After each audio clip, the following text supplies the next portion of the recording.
Македонија се откажа од македонците надвор од своите граници. Ова е резултатот на 5-годишното владење на Оската СДСМ Дуи и подпишувањето на договорите со Грција и Бугарија. Нашинците во соседството се крајно разочарани. Велат, нашата матична држава никогаш премногу не се залагала за нас, но она што се случува во последно време е страшно. Според председателот на ОМО Илинден Пирин, срамота е што Македонија никогаш не го поставила како официјално и отворено прашањето за македонското малцинство во Бугарија, а тоа беше и остане јасен знак за Бугарија дека Македонија е спремна на отстапки. Македонија требаше да покаже многу одамна, уште од 90-те години, јасна грижа за македонското малцинство и да го постави тоа прашање официјално пред Бугарија. Ако треба да бараме конкретен термин кога веќе беше крајно време да се пресече, тоа беше пред да се потпише овој договор. Прво договорот, начинот на кој што е подпишан, мислам дури најпоследниот член на нашата партија овде можеше да и даде совет на владата дека тоа што се случи е блокада на Македонија како последица од толку безумно составениот договор. Но Македонија по некоја неразбирлива причина се согласи на оваа нереципрочност. Проблемот со негрижата за малцинствата не е само во Бугарија, туку и во Србија. Ова може да се заклучи од моменталните односи помеѓу Националниот совет на македонското национално малцинство во Србија и македонската влада.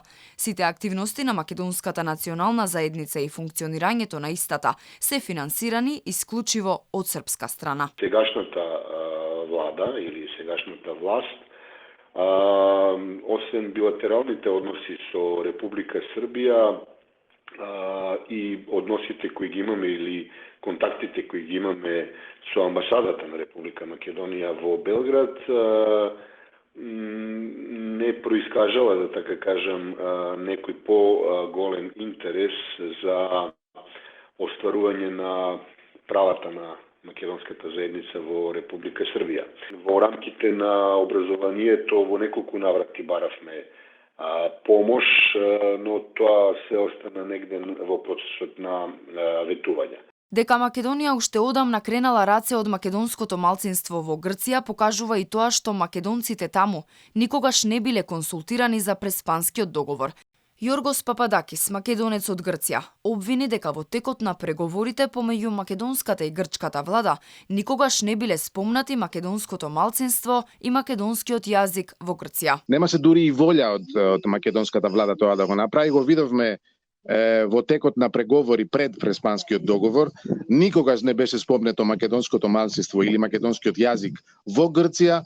Ние бевме тотално вон целата таа приказна. И македонците во Албанија се крајно разочарани. Кога пред неколку месеци ги посетивме во Пустец, гневни ни кажаа дека владата во Скопје не само што не се грижи за нив, туку и ја распродава нивната матична држава. Ние не знаеме што сме, мајте албанци, македонци, или грци, или булгари.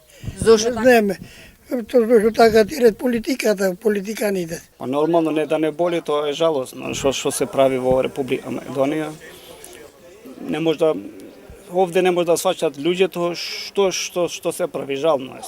Македонските власти во многу прилики признале дека се откажаа од македонското малцинство, посебно кога се во прашање Бугарија и Грција. Наместо да застанат позади нивните интереси, функционерите ги препраќаат македонците за своите права да се борат преку судот во Страсбур. Тоа им го порача и премиерот Ковачевски во јануари годинава, а веднаш по ова, вице-премиерот Бојан Маричик изјави дека Македонија не била таа која одлучувала каде какво малцинство има.